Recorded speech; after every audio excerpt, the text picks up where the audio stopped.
अस्सलामुअलैकुम साथियों, आप सबका स्वागत है हमारे यूट्यूब चैनल खुदा टेक्निकल पर। तो साथियों, इस वीडियो में हम जो है इलेक्ट्रिक गीज़र के बारे में बेसिक जानकारी देंगे आपको कि उसकी वायरिंग की कनेक्शन कैसे होते हैं और ये काम कैसे करता है। आप अगर उसको घर पर रिपेयर करना चाहे, सर्विस करना चाहे तो कैसे करें, तो ये सारी जानकारी इस वीडियो में हम देंगे। ये हमारे पास 3 kV का इलेक्ट्रिक गीज़र है, ठीक है। ABC कंपनी का है, 3 kV का। तो आप चाहे जितना kV का हो, 5 kV का हो, 6 kV का हो, आप आसानी से अपने घर पर बस यही सब में वायरिंग वगैरह कनेक्शन वगैरह यही होते हैं। कुछ में इंडिकेटर का कनेक्शन अलग होता है और थर्मोस्टेट किसी में जो है किसी में अलग होते हैं। तो ये आप समझ सकते हैं कि वो उसकी वायरिंग तो सेम ही होगी, लेकिन थर्मोस्टेट अलग होगा तो उससे कोई फ़र्क नहीं पड़ेगा, ठीक है साथियों। तो हम चलो उसको खोल देते हैं। जो सारे स्क्रू लगे हुए हैं, सारे स्क्रू को खोल देंगे, फिर आपको अच्छी तरीके से दिखाएंगे। तो साथियों, चैनल पर नए हो तो चैनल को ज़रूर सब्सक्राइब कर देना, ताकि ऐसे आने वाले तमाम वीडियो की नोटिफिकेशन आपको मिलती रहे। और वीडियो पसंद आए तो वीडियो को भी लाइक कर देना। तो चलो फटाफट से स्टार्ट करते हैं।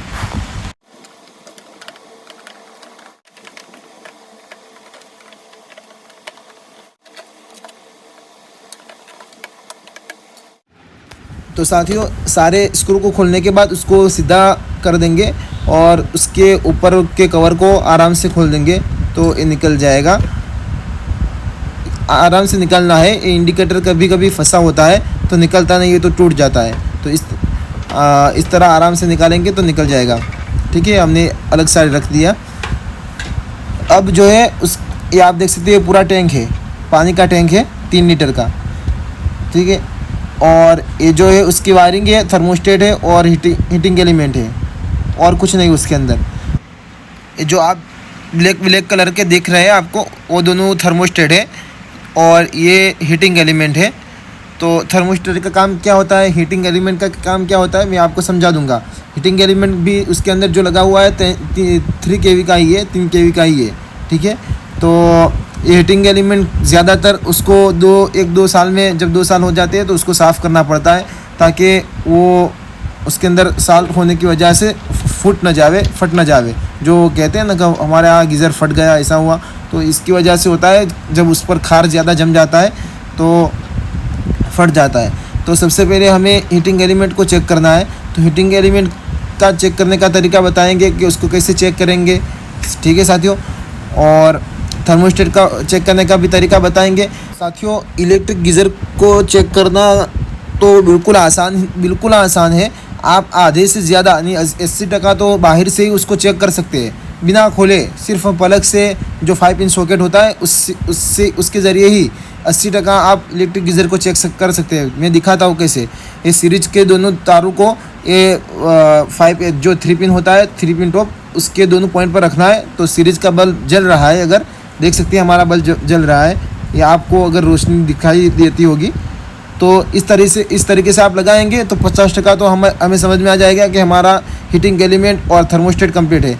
अब जो है, हम जैसे बाहर की तरफ चेक कर रहे थे, इसी तरह अंदर से भी चेक किया, तो वैसे ही सेम कंटिन्यूटी आ रही है। इसलिए बाहर से ही चेक करने से जो है 50% हमें पता चल जाता है। अब बॉडी अर्थ चेक करना है तो बॉडी अर्थ भी बाहर से ही चेक कर सकते हैं कि हीटिंग एलिमेंट हमारा फुट तो नहीं गया, बॉडी शॉर्ट तो नहीं हो गया। तो उसको कैसे चेक करेंगे, वो बाहर की तरफ जो पाइप दिख रही है, ये जो बाहर की तरफ पाइप दिख रही है आपको, उस पर एक तार रखेंगे और 3 पिन टॉप के 2 न्यूटन और फेस पर बारीकी से एक तार लगाएंगे तो समझ में आ जाएगा, बॉडी अर्थ होगा, तो वहाँ पर भी बल्ब चलेगा। तो 80% तो हमें पता ही चल जाएगा बाहर से कि हमारा गीज़र ख़राब है या नहीं है। अब साथियों, जो है हम थोड़ा थर्मोस्टेट के बारे में जान लेते हैं कि थर्मोस्टेट काम कैसे करता है और 2 थर्मोस्टेट क्यों लगे रहते हैं, ठीक है साथियों। और उसको चेक करने का तरीका भी जानते हैं। तो उसके अंदर 2 टाइप के थर्मोस्टेट लगे रहते हैं, एक मैन्युअली थर्मोस्टेट है और एक ऑटोमेटिक थर्मोस्टेट है। ऑटोमेटिक थर्मोस्टेट जो है वो हमारा 50 डिग्री या 60 डिग्री टेम्परेचर पर कट ऑफ होता है, और जब पानी ठंडा हो जाता है तो ऑटोमेटिक ऑन भी हो जाता है। और ये जो मैन्युअली थर्मोस्टेट है वो 90 डिग्री टेम्परेचर पर कट करता है, ऑफ होता है। और जब ये ऑफ होता है तो वापस चालू नहीं होता है, हमें ये स्विच के द्वारा, जो मैं आपको दिखा रहा हूँ, ये स्विच जो है उसके द्वारा आपको चालू करना पड़ेगा। और जब ऐसी पोजीशन होवे कि स्विच के द्वारा आपको चालू करना पड़े, तो ये सिग्नल है कि आपका थर्मोस्टेट ख़राब है, तो आप मार्केट में जाइए और थर्मोस्टेट ये बदल दीजिए, जो ऑटोमेटिक थर्मोस्टेट है उसको चेंज कर दीजिए, वरना खतरा हो सकता है ये थर्मोस्टेट ख़राब होके आपका गीज़र फट जाए। ठीक है साथियों, अब हम उसको चेक करने का तरीका बताएंगे कि उसको कैसे चेक करते हैं। तो सीरीज से या मल्टीमीटर से, जिससे भी आप चेक कर सकते हो। तो सीरीज के द्वारा चेक करेंगे हम।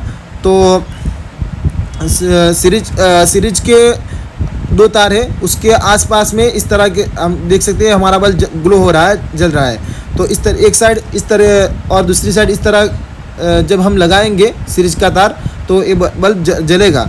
तो बल्ब जलता है तो समझ लीजिए हमारा थर्मोस्टेट कंप्लीट है।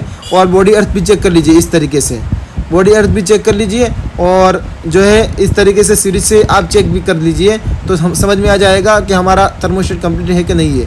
ठीक है साथियों, तो ये था थर्मोस्टेट चेक करने का आसान तरीका।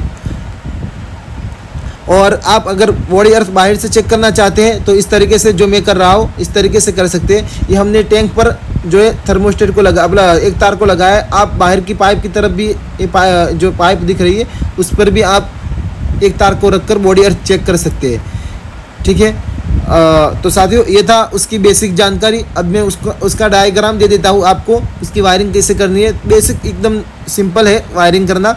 आप थोड़ा बहुत नॉलेज रखते हो उसकी इलेक्ट्रिशियन के बारे में तो आप आसानी से घर पर कर सकते हैं।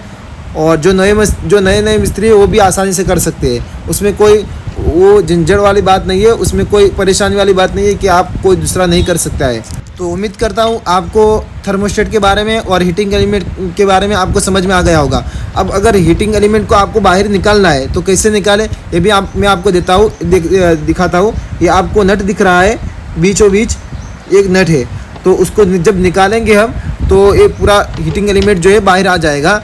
तो इस तरीके से हम हीटिंग एलिमेंट को अगर ख़राब हो गया है तो चेंज भी कर सकते हैं। और जो पीछे की तरफ जो स्क्रू दिख रहे हैं आप उसको खोलेंगे तो पूरा टैंक जो है बाहर निकल जाएगा। ठीक है, तो अगर कभी पूरे टैंक की सफाई करने की ज़रूरत पड़े तो इस तरीके से हम जो है ऊपर की तरफ जो नट लगे हैं, ये जो सारे नट लगे हैं उसको निकालेंगे और पीछे से 2 स्क्रू खुलेंगे तो पूरा टैंक बाहर निकल जाएगा। तो साथियों इस तरीके से घर पर आसानी से सर्विस कर सकते हैं, रिपेयर कर सकते हैं और अपने पैसे बचा सकते हैं। साथियों एक और बात कि जब ठंडी का मौसम आवे तो सबसे पहले हमारे गीज़र को हम इस तरीके से आसानी से घर चेक कर लें फिर चालू करें, वरना खतरा हो सकता है पहली फुर्सत में आपको करंट लग जावे और हादसा हो जावे। उससे बचे रहिए और इलेक्ट्रिक गीज़र है सावधानी बरतिए। ठीक है, तो साथियों चैनल पर नए हो तो चैनल को ज़रूर सब्सक्राइब कर देना। वीडियो पसंद आ रही है तो वीडियो को लाइक कर देना ताकि ऐसे आने वाले इन्फॉर्मेशन वीडियो आप तक पहुंचती रहे। तो चलो मिलते हैं नेक्स्ट वीडियो में नए टॉपिक के साथ। आप सबका बहुत बहुत शुक्रिया वीडियो देखने के लिए।